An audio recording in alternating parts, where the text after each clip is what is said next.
Hi dear friends, എല്ലാവർക്കും എൻ്റെ നമസ്കാരം. നമുക്കിന്ന് ഇന്ത്യയിലെ ഇറാനി കഫേ സംസ്കാരത്തിൽ നിന്ന് ഉത്ഭവിച്ച ഇറാനി ചായയും ബൺ മസ്കയും ഉണ്ടാക്കി നോക്കാം. അതിനായിട്ട് ആദ്യം പാല് ദീർഘനേരം തിളപ്പിച്ച്, അതായത് നമ്മളിപ്പോൾ ഒരു 300 ml പാൽ എടുക്കുന്നെങ്കിൽ അതിന്റെ പകുതി ആവോളം നമ്മൾ കണ്ടിന്യൂസ് അതിനെ തിളപ്പിക്കുക, ഇളക്കി കൊടുക്കുക, തിളച്ചു പോകാതിരിക്കാൻ വേണ്ടി.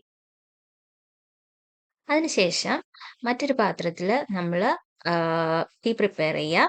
അതിന് വേണ്ടിയിട്ട് നമ്മൾ ആദ്യം ഒരു 2 സ്പൂണ് ഷുഗർ പ്ലസ് ഒരു 2 സ്പൂൺ ചായപ്പൊടി ഇട്ട് വെച്ചതിന് ശേഷം മാക്സിമം നമ്മളൊരു 20 മിനിറ്റ്സ് ഒക്കെ പുറത്തേക്ക് നീരാവി പോവാത്ത രീതിയിൽ തിളപ്പിച്ചെടുക്കാനാണ് അവർ പറയുന്നത്. നമുക്ക് അവൈലബിൾ ആയിട്ടുള്ള കാര്യങ്ങളൊക്കെ വെച്ചിട്ട്, നമ്മുടെ ഒരു ആഗ്രഹമാണല്ലോ കഴിക്കുക എന്നുള്ളത്, അപ്പൊ നമ്മുടെ കയ്യിലുള്ള ഫെസിലിറ്റീസ് ഒക്കെ വെച്ചിട്ട് നമുക്ക് ചെയ്തു നോക്കാം. അതിലേക്ക് കുറച്ച് ഏലക്ക കൂടി പൊടിച്ചിടുക. സിമ്പിൾ ആയിട്ട് പറഞ്ഞാൽ നമ്മളിവിടെ ഒരു ചായ കഷായം ഉണ്ടായിക്കൊണ്ടിരിക്കുകയാണ് കേട്ടോ. ഇതിന്റെ കൂടെ നമ്മൾ നമ്മുടെ ബ്രിട്ടീഷ് സ്വാധീനത്തിൽ നിന്ന് വന്നിട്ടുള്ള ബൺ മസ്കയാണ് ഉണ്ടാക്കാൻ പോകുന്നത്. മസ്ക എന്ന് പറഞ്ഞാൽ ബേസിക്കലി വെണ്ണ എന്നാണ് അർത്ഥം. അപ്പൊ ബൺ മസ്ക എന്ന് പറഞ്ഞാൽ കുറച്ച് വെണ്ണ സാധനങ്ങളൊക്കെ അതിൻ്റെ ഉള്ളിൽ തേച്ച് വെക്കുന്നു, അത്രേ ഉള്ളൂ. പേര് കേട്ടപ്പോ ഞാൻ ആദ്യം ഞെട്ടിപ്പോയി, പക്ഷെ സംഭവം ഇത്രേ ഉള്ളൂ കേട്ടോ. ഈ ഇറാനി കഫേകൾ എന്ന് പറയുന്നത് ഭക്ഷണശാല മാത്രമല്ല, സാഹിത്യകാരന്മാരും സ്റ്റുഡൻസും ഒക്കെ ഒരുമിച്ചിരുന്ന് സംസാരിക്കുന്ന സ്ഥലമായിരുന്നു എന്ന് കേട്ടിട്ടുണ്ട്. അപ്പൊ അവരുടെ ഭാവന എല്ലാം കൂടെ മിക്സ് ചെയ്തിട്ടാണ് ഈ സംഭവം വന്നേക്കുന്നത്. അപ്പം എന്റെ കൊച്ചു മിടുക്കിയാണ് ഇവിടെ നമ്മുടെ വെണ്ണ പ്രിപ്പയർ ചെയ്യാൻ വേണ്ടി നമ്മളെ ഹെൽപ്പ് ചെയ്യുന്നത്. Basically Musca. അതിന് വേണ്ടിയിട്ട് നമ്മൾ അൺസാൾട്ടഡ് ബട്ടറിലേക്ക് കോൺസെൻട്രേറ്റഡ്, അതായത് കണ്ടൻസ്ഡ് മിൽക്ക് അവൈലബിൾ ആയിട്ടുണ്ട് വാങ്ങാൻ വേണ്ടി. അപ്പം അത് വാങ്ങിയിട്ട് നമ്മൾ കുറച്ച് മിക്സ് ചെയ്ത് കൊടുക്കുകയാണ് ചെയ്യുന്നത്. നല്ല ഷുഗർ ആണ്.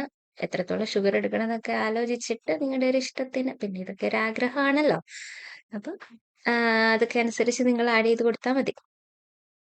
എവിടെയാണെങ്കിലും കേരളത്തിൽ എന്തെങ്കിലും ഒന്ന് ഇറങ്ങിയിട്ടുണ്ടെങ്കിൽ അത് ട്രൈ ചെയ്ത് നോക്കാതെ എൻ്റെ കെട്ടിയനൊരു സമാധാനമില്ല ഗൈസ്, സമാധാനമില്ല.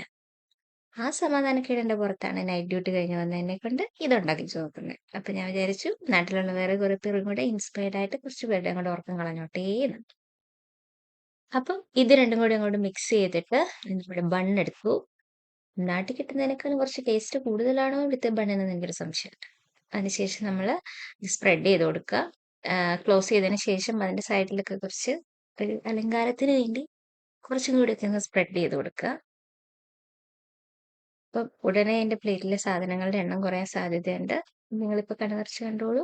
പിന്നെ നമ്മുടെ ചായ കഷായത്തിന്റെ പകുതി എടുത്തിട്ട്, അതായത് ഗ്ലാസിന്റെ പകുതി ചായ കഷായവും പകുതി നമ്മുടെ പാല് തിളപ്പിച്ച് നമ്മൾ പകുതിയാക്കിയ പാലും കൂടി ഒഴിച്ച് മിക്സ് ചെയ്യുക.